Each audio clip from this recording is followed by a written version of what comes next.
ममत्व या फिर ममता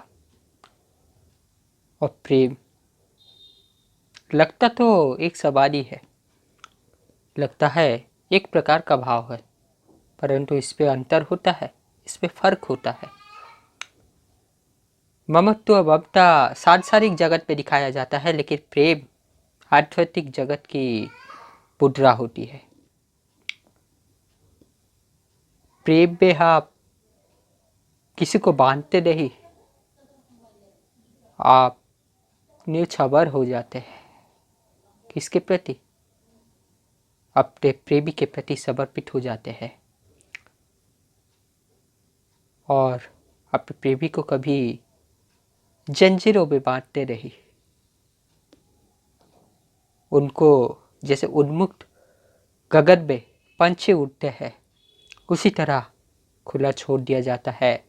जाओ, अपना जीवन जियो, अपने जीवन को सातों रंगों से भरो, उड़ो, कैट पक्षी की तरह मत रहो। और जब मैं ये कैट पक्षी की बात कर ही दी है, ये कैट पक्षी वास्तव में है क्या? यही तो ममता है, यही तो मोह है, यही तो बंधन है। एक पक्षी उन्मुक्त आकाश में उड़ रहा है, वास्तव में वो पंछी का जीवन जी रहा है। परंतु और एक पक्षी, क्या वो पंछी का जीवन जी रहा है? नहीं, वो तो कैद में पड़ा हुआ है, जंजीरों में फंसा है, उसी में बसा हुआ है। पिंजरा में सुरक्षित है, परंतु उड़ना भूल गया है। जिस दिन वो पिंजरा टूट जाएगा, पिंजरा में आग लग जाएगी, कोई सहारा नहीं होगा, कोई सहायक नहीं होगा, आसपास कोई भी सहारा नहीं।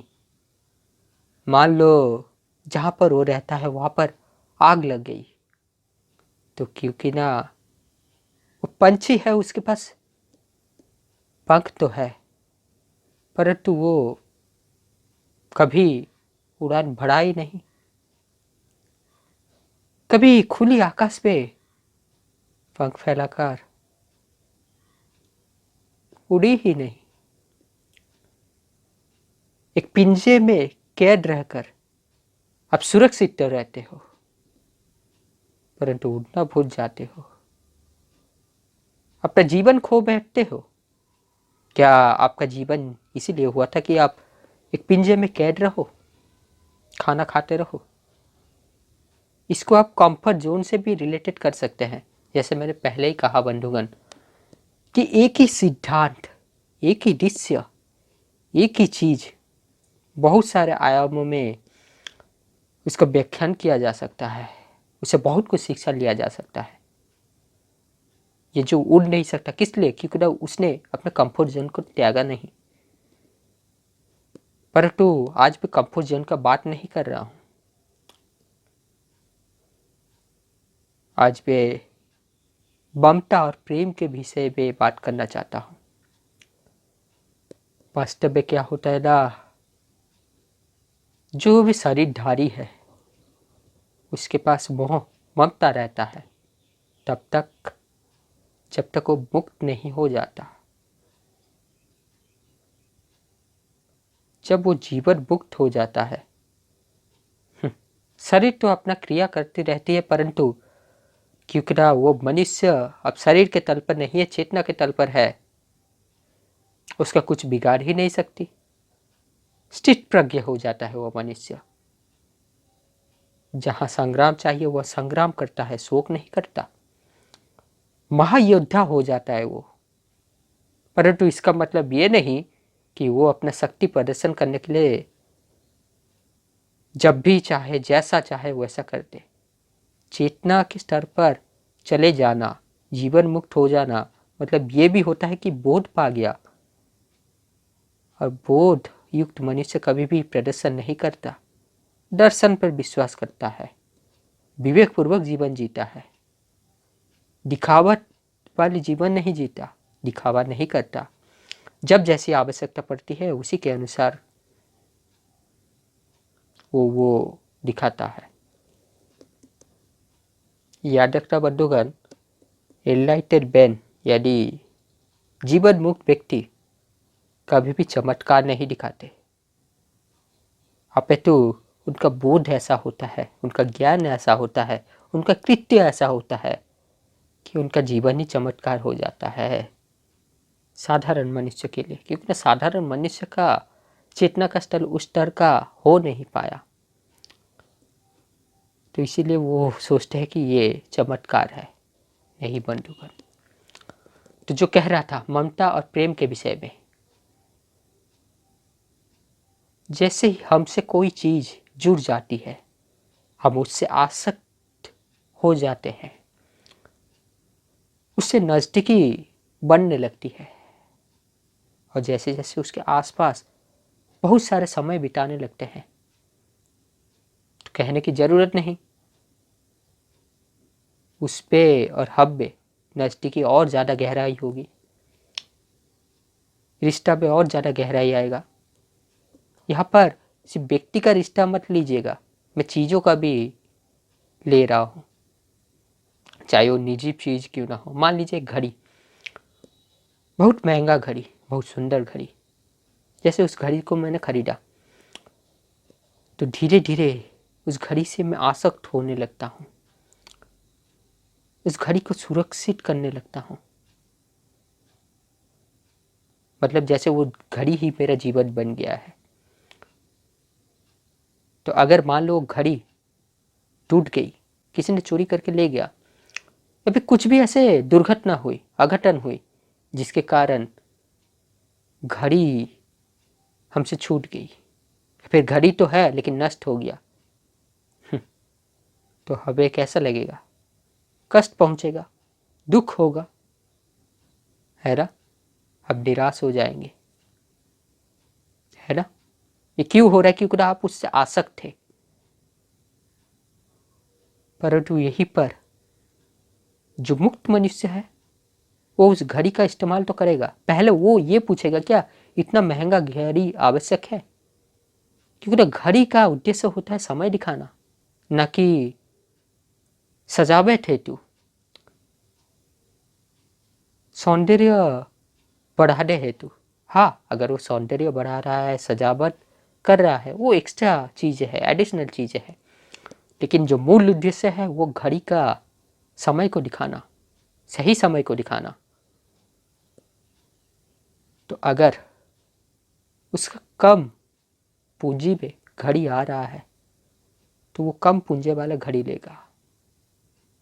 अब छोड़ दीजिए कम पूंजी वाला घड़ी, मान लीजिए वो महंगा घड़ी भी लिया, परंतु वो उसका सुरक्षा तो करेगा लेकिन उससे आसक्त नहीं होगा। यदि वो घड़ी उसके बस पे रहेगा, घड़ी के बस में वो नहीं होगा, घड़ी का मालिक वो रहेगा, घड़ी उसका मालिक नहीं होगा। पहले क्या हो रहा था, जैसे घड़ी आपका जीवन बन गया था, घड़ी आपको संचालित कर रहा था। अब अगर घड़ी इससे छूट गया, थोड़ा बहुत निराश हो सकता है, दुख हो सकता है, लेकिन आपके जैसा नहीं, हताश नहीं होगा, निराश नहीं होगा। और उससे पहले कोई इतना महंगा घड़ी नहीं लेगा, अगर आवश्यकता हुआ अवश्य लेगा। और इसे ही कहते हैं त्याग पूर्वक भोग। पहले वाला इंसान ने भोग पूर्वक भोग किया, आसक्त होकर भोग किया, दूसरे वाला इंसान ने प्रश्न पूछा, विवेक को सामने लाया, ज्ञान को सामने लाया, अगर घड़ी चाहिए तो कैसा घड़ी चाहिए, महंगा या फिर कम पूंजी वाला। दूसरा, जो भी घड़ी लाया उससे आसक्त नहीं हुआ। आशा करता हूँ समझ पा रहे होंगे। परंतु सांसारिक मनुष्य क्या है, जो भी चीज़ उससे जुड़ जाती है, मनुष्य जिसको जन्म देता है यानी उसके संतानें, उनसे मोह बांधते चला जाता है। वो चाहता है कि उससे उसका जीवन सही हो। तो ये प्रेम हुआ, ये व्यापार हुआ। प्रेम तो ये कहता है कि मैं तुम्हारे लिए वो सब कुछ करूँगा क्योंकि मुझे तुमसे प्रेम है। जो तुम्हारे उन्नति के लिए आवश्यक है, परंतु तुमसे कुछ नहीं चाहूँगा, तुम्हें खुली छूट दूंगा। और अगर आप ये चाहते हैं कि मैं तुम्हें ये कर रहा हूँ तो तुम भी मुझे ये कहते हो, ये तो प्रतिदान ले रहे हैं, मूल्य मांगना चाहते हैं, ये तो बेपरियों का भाषा हुआ, है ना। तो यहाँ पर अगर आपका संतान आपको ये कहे कि क्या उसने एग्रीमेंट लिख कर दिया था, वो दिखाइए, वो तो सही कह रहा है। आप कहेंगे क्या उसका फर्ज नहीं बनता कि वो माँ बाप का सेवा करे? अरे बंधुगण, अगर आप सही परवरिश किए होंगे, सही परवरिश छोड़िए, अगर आप दोनों का आचरण सही होगा, यानी माता पिता का आचरण अगर सही होगा, उनका संस्कार अगर सही होगा, माहौल अगर सही होगा, जो वो कहते हैं, करते हैं और सोचते हैं, तीनों ही में एकत्व हो। और कैसा एकत्व? दानमय संस्कृति नहीं, देवमय संस्कृति। तो कहने की जरूरत नहीं, आपका संतान भी आपकी सेवा करेगी। परंतु आप कुकृत्य करते जाएंगे, सबसे छुपाते जाएंगे, तो ये मत सोचिएगा, आपका कर्म फल कदाचित इस रूप में आ जाएगा। ये और एक टॉपिक हो गया, और एक विषय हो गया। प्रेम धर्म होता है, मोह अधर्म होता है। प्रेम कहता है मैं तुम्हें सुख दूंगा, मैं तुम्हें खुशी रखूंगा। मोह कहता है मैं तुमसे खुशी लूंगा, तुम मुझसे आसक्त रहे। प्रेम पर निर्भरता को काटता है, आत्मनिर्भर और स्वाधीनता देता है, स्वतंत्रता देता है। परंतु मोह बांधता है, पर निर्भरता पर टिका होता है, स्वाधीनता को काटता है और गुलाम बनाता है। प्रेम पे पीड़ा नहीं होता, प्रेम का वियोग भी दुख होता है, परंतु इसमें आनंद रहता है, जो स्मृतियाँ होती है, क्या कहे। परंतु मोह में सिर्फ पीड़ा, हताशा, निराशा और कुछ भी नहीं। काम संसारिक मनुष्य प्रेम को कभी समझ नहीं सकता, इसको शब्दों के माध्यम से किसी को बोला नहीं जा सकता। और जो आम संसारिक मनुष्य दिखाते हैं वो प्रेम नहीं, वो मोह होता है। तो ममता को छोड़िए, मोह को त्यागिए, प्रेम कीजिए। प्रेम करना सीखना पड़ता है। याद रखिएगा बंधुगण, केवल एक आध्यात्मिक व्यक्ति ही प्रेम कर सकता है, एक भोगी मनुष्य कभी भी प्रेम नहीं कर सकता। आशा करता हूँ समझ पा रहे होंगे। जो स्वयं कारावास में टिका है, जिसके हाथ में अभी भी बेड़ियां पड़ी है, वो कैसा प्रेम करेगा? वो अगर प्रेम करेगा तो कहेगा आ जाओ कारावास में आ जाओ, मैं भी तुम्हारे हाथों में बेड़ियां लगा देता हूँ, कारावास का जीवन जिएंगे। यही मोह होता है। परंतु जागृत मनुष्य प्रेम करता है। कैसे? जागृत मनुष्य के हाथ में बेड़ियां नहीं होता, वो कारावास में नहीं जीता। इसलिए अगर वो प्रेम करता है, उससे अगर आप जुड़ जाते हैं तो आपका जीवन भी स्वतंत्र होता है। समझ पा रहे हैं ना बंधुगण? प्रेम में आप दूर होकर भी पास रहते हैं, और मोह में अब पास होकर भी लगता है जैसे दूर हो गए। वो शरीर से जुड़ा हुआ है, प्रेम आत्मा से जुड़ा हुआ है। मोह में वास्तव में एक व्यक्ति, उस व्यक्ति या फिर एक चीज के माध्यम से अपना खुशी लेना चाहता है, और प्रेम में अनकंडीशनल होता है। ये खुशी नहीं लेना चाहता, मन का मिलन होता है, मस्तिष्क का मिलन होता है, हृदय का मिलन होता है।